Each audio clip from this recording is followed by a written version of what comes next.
Hello again, Elizabeth Ide. I am back for a very special book called The Berenstain Bears and the Golden Rule.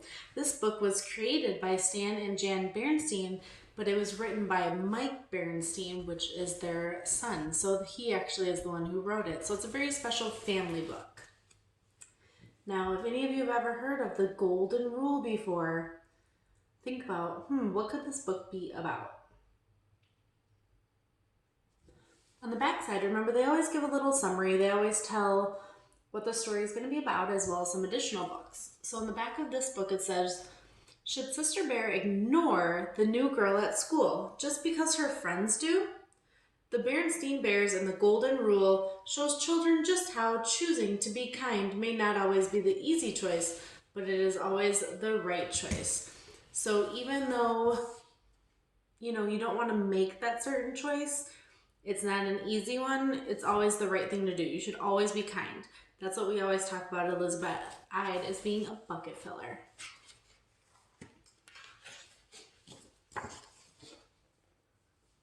When Sister Bear received a golden locket for her birthday, she was surprised and pleased. It was shaped like a heart, and it had her name on it. "Happy birthday, dear," said Mama and Papa Bear, giving her a big hug. Sister tried the locket on and looked at herself in the mirror. "I love it," she said. "I'm going to wear it all the time." "It opens up," said Papa. "Look." He showed her the little golden clasp that you pressed to pop the locket open. "Neat," said Sister.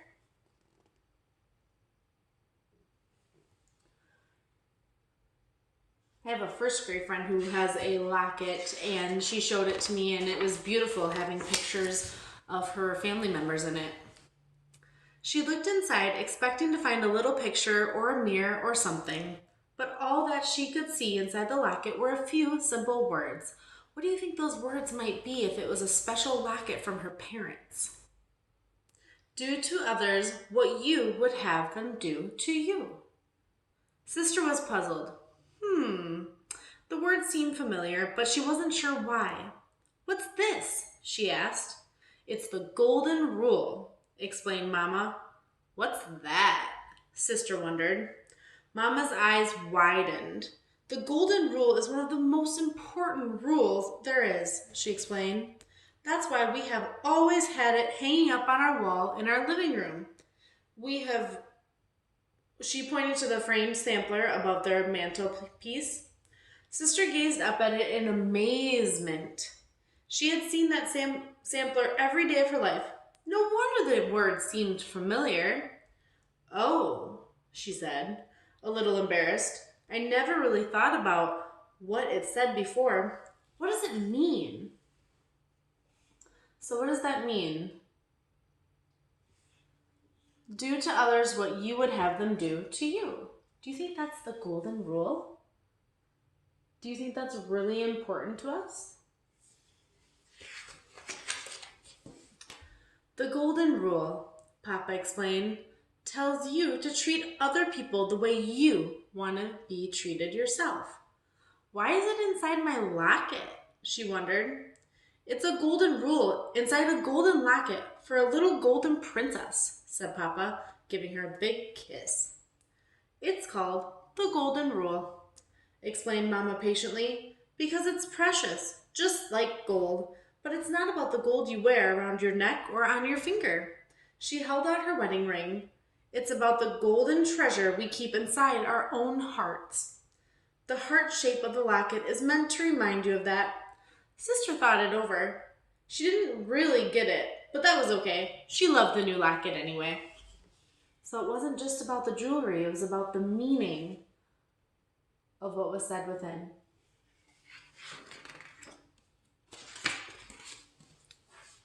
The next day before school, Sister showed off her new treasure to her friends Lizzie, Millie, Anna, and Linda. They oohed and ahed over it in a very satisfied way. "What's all this fuss about?" asked a voice. It was Queenie McBear and her gang, which is like her friends. Queenie was older than Sister and a little snooty. She was kind of mean. When Queenie first came to the neighborhood, she and sister did not get along at all. Queenie made fun of her and got sister's friends to join in. That was sister's first experience with an in crowd, which is a group that makes itself feel big by making others feel small. They were kind of bullying her by not saying very kind things. Do you think sister's friends with them now? If they were not very kind to her in the beginning? Oh, hi Queenie, said sister. I was just showing the kids my new locket. Over the years, sister learned to get along with Queenie, but they never were the best of friends. Let's see, said Queenie. She looked the locket over. She was not impressed. She herself wore big hoop earrings and lots of beads and chains. Cute, was all she said as she walked away with her friends. Queenie still had her own in crowd. They were a group of the older girls who liked hanging out together and acting cool. Mostly, they spent their time painting their nails and giggling about boys. That was okay with sister. She had her own group of friends to hang out with, but it never occurred to her that this might be any kind of problem until the new girl came to school. What do you think is going to happen to the new girl with Queenie? How is Sister Bear going to have to act?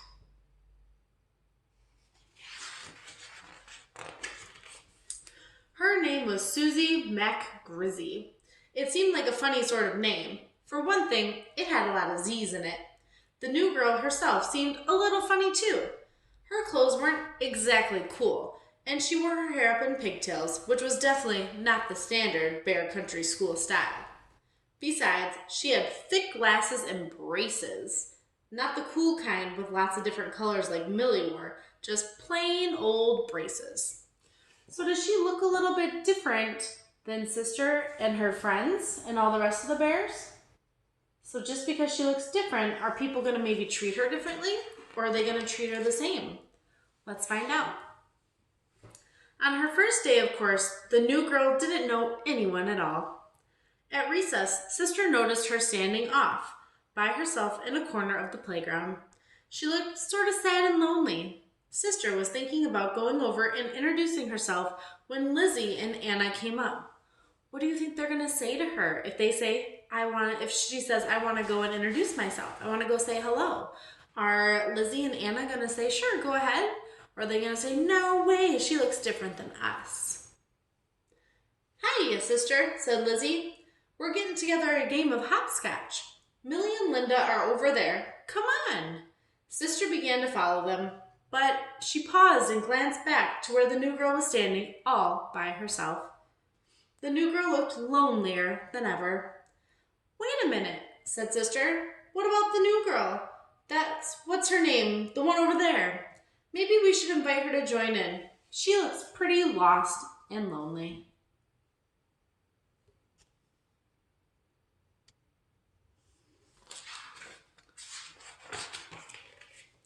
The other girls were surprised.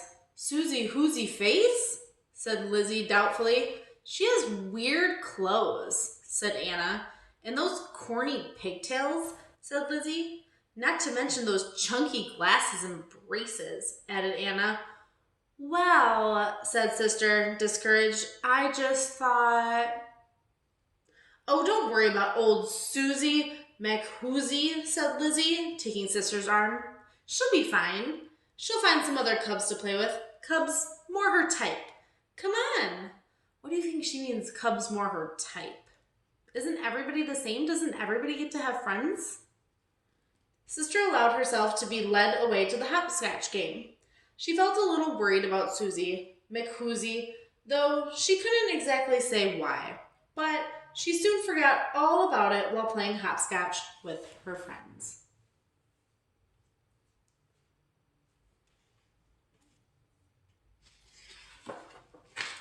Later, when school let out, Sister got in line for her school bus. She noticed that the new girl was standing right in front of her. She was going to say hi, but then Lizzie came up behind her and they started to talk. They went on talking as they got on the bus. Susie McGrizzy sat right behind them. Sister and Lizzie went right on talking together. Sister played with her new locket as she talked. twirling it around and around in the air. When the bus came to her stop, Sister gathered up her things to get off, but she felt a soft tug at her arm. It was Susie McGrizzy. She was holding something out to Sister. What do you think she was holding? Sister looks a little annoyed.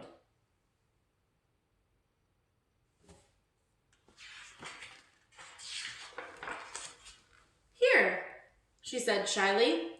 You dropped this. It was Sister's new locket. Gee, said Sister. Thanks. It was all she could think of to say. Sister climbed off the bus and watched as it pulled away. She could see Lucy looking back at her from the window. Sister hung her locket back around her neck.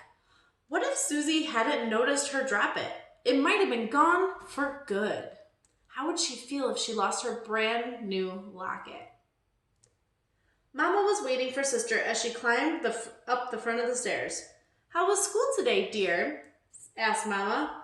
Oh, okay, I guess, sighed Sister, dumping her school bag on the armchair in the living room.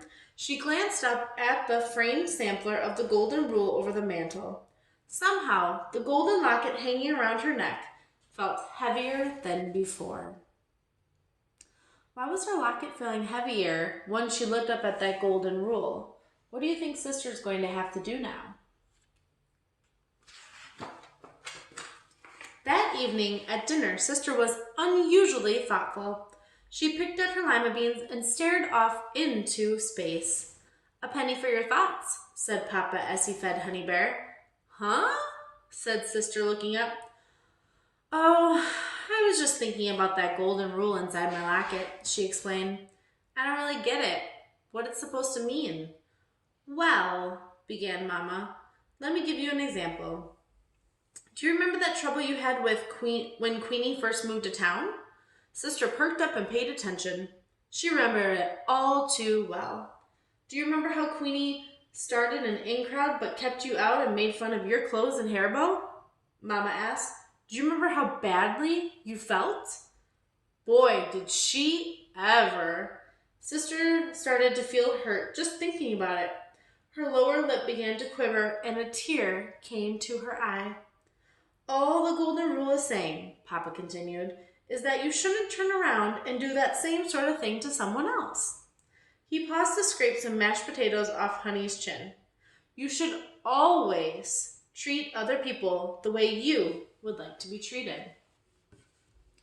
So if Sister didn't like the way that Queenie treated her before, should she also treat Susie this same way because she's new and she looks a little bit different than the rest of her friends? Or should she stick up for her? But I would never do anything like that, said Sister. Besides, I don't have an in crowd. Oh no, said Brother, who had been taking all this in. What about Lizzie and Anna and Millie and Linda? You play with them all the time. But I never see you asking anyone else to join in. That's different, protested Sister angrily. I'm just playing with my friends. We're not trying to keep anybody out. Of course not, dear, soothed Mama. I'm sure you and your friends would never dream of keeping other cubs out of your group. Sister Bear grew very quiet. Now that she thought it over, she wasn't quite so sure. Not so sure at all. Why is she feeling down right now? Why is she feeling unsure? Who has she left out of her group?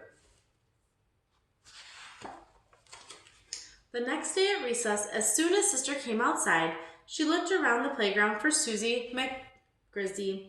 She soon spotted her, sitting off by herself under the big oak tree at the edge of the schoolyard and reading a book.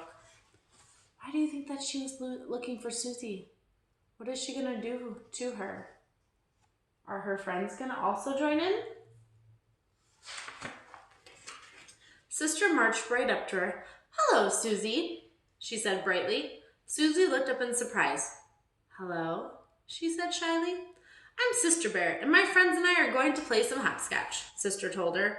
Would you like to join us? Susie's face lit up. Oh, I'd love to, she said with a big, bracy grin. I love hopscotch. Terrific, said Sister. Do you want to see my locket? Sure, said Susie. Okay, said Sister. Come on, I'll show it to you. Over there. Sister took off, and Susie chased her, laughing across the playground to the hopscotch square where Lizzie, Millie, Anna, and Linda were waiting. What do you think they're going to say when they see her come over? Are they going to play with her? Sister's golden locket gleamed in the sun as she ran. So why do you think her locket was gleaming in the sun as she ran? What did she do? How did she use the golden rule? So think about this. After I read the story to you, when has someone treated you in a way you didn't like? Has there ever been a friend at school that hasn't treated you the right way? And when you have treated someone in a way that wasn't very kind or fair. So when have you done that? When have you broken the golden rule? Hopefully you haven't, but sometimes that can happen when we get a little angry or frustrated. So when's the time before that you yourself have been very unkind or very unfair? And maybe you didn't let your friends play in a game, or maybe you didn't say the nicest thing because you were having a bad day and you were frustrated. So think about that. And the next time you get frustrated, the next time you have a bad day, think of the golden rule. Treat others the way that you want to be treated.